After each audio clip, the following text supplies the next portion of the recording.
జాతకం అంటే ప్రతి ఒక్కరికి కూడా ఒక భయం. ఈ నెల నాకు ఎలా ఉంటుంది, వ్యాపారం ఎలా ఉంటుంది, ఉద్యోగం ఎలా ఉంటుంది, ఆర్థికంగా ఎలా ఉంటానని ఒక భయం ఉంటుంది. దాన్ని తీసేయడం కోసమే ఈ యొక్క నెలవారీ గోచార గ్రహస్థితులు. ఈ గోచార గ్రహస్థితుల ద్వారా వచ్చే ఫలితాలు మీ వ్యక్తిగత జీవితానికి ఒక 30% మాత్రమే వర్తిస్తుంది. మీ యొక్క వ్యక్తిగత జాతకం ద్వారానే సంపూర్ణ జాతకం అనేది వస్తుంది. మళ్ళీ చెప్తున్నాను, జాతకం అనేది పడుతున్న వర్షానికి ఒక గొడుగు మాత్రమే, కానీ జాతకం జీవితం కాదు. మళ్ళీ జాతకాన్ని ఎవరెవరు అడగాలి అంటే 21 వయసులోపు ఉన్న వాళ్ళు అడగకూడదు, 60 వయసు పై చిలుకు వాళ్ళు అడగకూడదు. ఎందుకంటే వాళ్ళు పెద్దవాళ్ళు కాబట్టి వాళ్ళకి అన్నీ తెలుసు. ఆర్థికమైనటువంటి లావాదేవీలు చేసేసి అప్పులు తీరడానికి కోసం జాతకం అడిగితే జాతకం చెప్పించుకుంటే అప్పులు తీరవు. ఇల్లీగల్ అఫైర్స్ గురించి అడగకూడదు. జ్యోతిషాస్త్రరీత్యా ద్వాదశ రాశులు 12వ రాశి అయినటువంటి మీనరాశి మిత్రులారా, మీరు పూర్వభద్ర నక్షత్రం 4వ పాదం, ఉత్తరాభద్ర నక్షత్రం 1, 2, 3, 4 పాదములు, రేవతి నక్షత్రం 1, 2, 3, 4 పాదాలకి జన్మించిన మీరు మీనరాశి వారిగా పరిగణించబడుతున్నారు. ఈ నెల మీకు శుభాశుభ ఫలితాలు ఎలా ఉన్నాయంటే 7.5 శని 7.5 అనేది నడుస్తుంది. మీనరాశి మిత్రులారా, ఈ జూన్ నెల మీకు హెచ్చు తగ్గులు ఉంటుంది. గోచార గ్రహస్థితులను దృష్టిలో పెట్టుకొని లగ్నంలో శని, ద్వితీయంలో శుక్రుడు, తృతీయంలో రవి బుధులు, చతుర్థంలో గురుడు, పంచమంలో కుజుడు, సప్తమంలో కేతువు, వ్యయస్థానంలో రాహు. జన్మ శని కారణంగా కాస్త స్ట్రెస్ ఉంటుంది. స్ట్రెస్ మాత్రమే కదా ఉంటుంది, పడిపోం కదా. కాబట్టి 7.5 శని వచ్చిందంటే ఏదో భయపడక్కర్లేదని మనల్ని ట్యూన్ చేస్తున్నాడు శని భగవానుడు అని గుర్తుపెట్టుకోండి. మిగతా గ్రహాలన్నీ అనుకూలంగా ఉన్నాయి కదా. ఈ మాసం మొదటి వారంలో నూతన ఆదాయ మార్గాలు అద్భుతంగా ఉంది. వ్యాపారంలో మంచి అభివృద్ధి, వ్యాపారం నూతన పెట్టుబడి కలిగిస్తాయి. పెద్ద రిస్కులు తీసుకోకండి. గ్రహాలు కొంచెం మిశ్రమంగా ఉన్నప్పుడు రిస్క్ తీసుకోకండి. కొత్త వ్యాపారాలు ప్రారంభించడానికి ఇది అనుకూలమైనటువంటి సమయం కాదు.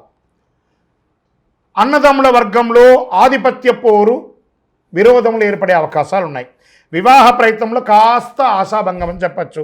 ఈ మాసంలో బ్యాంక్ లేదా బంగారు ఆధారిత రుణాలు తీసుకునే అవకాశాలు ఉన్నాయి. ఉద్యోగులకి అద్భుతంగా కలిసి వచ్చే సమయం. స్థిరాస్తులు కొని చేసే ముందు చక్కగా ప్లాన్ చేసుకుంటారు, కానీ ఈ నెల ఏది కూడా రిజిస్ట్రేషన్ కానీ ఒప్పందాలు కానీ చేసుకోకండి. కళారంగంలో ఉండే వాళ్ళకి మంచి అవకాశం. ఈ యొక్క కాస్మెటిక్స్ కానీ బ్యూటీ పార్లర్ కానీ వాళ్ళకందరికీ కూడా ఈ నెల చాలా అద్భుతం అని చెప్పచ్చు. విద్యార్థులకి చాలా యోగకాలం. మంచి పాఠశాల లేదా విద్యాలయాల్లో ప్రవేశాలు దొరుకుతాయి. భార్యాభర్తల మధ్య కాస్త సఖ్యత లోపం అవుతుంది, జాగ్రత్త పడండి. చిన్న చిన్న ఆరోగ్య సమస్యలు తప్ప పెద్దగా ఏం లేదు. రాజకీయ నాయకులకి మిశ్రమం. మీ యొక్క డాక్యుమెంట్స్ అంతా కూడా జాగ్రత్త. షేర్ మార్కెట్ మాత్రం ఈ నెల వద్దండి. ఎంత జాగ్రత్తగా ఉంటే ఎంత జాగ్రత్త, లేదండి మేము చేస్తామంటే ఇబ్బంది పడితే మీ ఇష్టం. మీడియా రంగం వారు కాస్త అపనిందలు పడే అవకాశాలు ఉన్నాయి. ఈ నెల కొంచెం జాగ్రత్త పడండి ఈ రాశి వారు. ఐటీ రంగం వారికి యాజ్ యూజువల్ స్ట్రెస్. కొన్ని రోజులు అన్నీ బాగా అయిపోతుంది. ఆహారం మరియు నీరు తీసుకునేటప్పుడు బయట ప్రాంతంలో జాగ్రత్తగా ఉండండి. ఓవరాల్ మీనరాశి వారు కొంచెం జాగ్రత్తగా ఉంటే చాలు, అన్ని రకాలుగా బాగుంటుంది. ఈ నెల అదృష్టమైనటువంటి రోజులు 1, 5, 11, 14 తారీఖులు. అదృష్ట సంఖ్యలు 3, 9. చంద్రాష్టమం 6, 8 గంటల 6 నిమిషాల నుండి 6వ తారీఖున రాత్రి, 9వ తారీఖున 8 గంటల 50 నిమిషాల ఉదయం వరకు చంద్రాష్టమం ఉంటుంది. జాగ్రత్తగా ఉండండి. ఈ 2.5 రోజులు ఆరోగ్యపరంగా సంతకాలు పెట్టేటప్పుడు, వాహనం నడిపేటప్పుడు జాగ్రత్త. హనుమాన్ చాలీసా పారాయణించండి.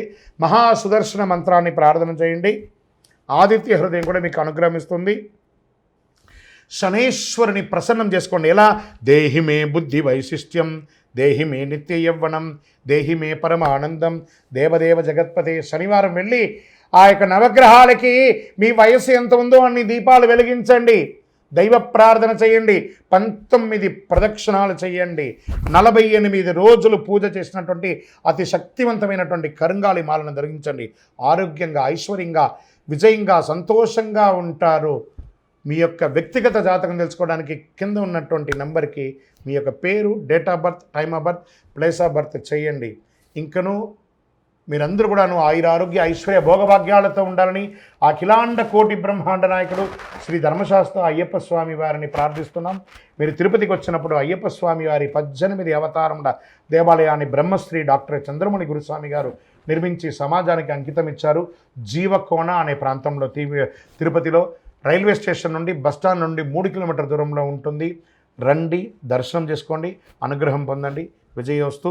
వందే మాతరం, వందే మాతరం, వందే మాతరం.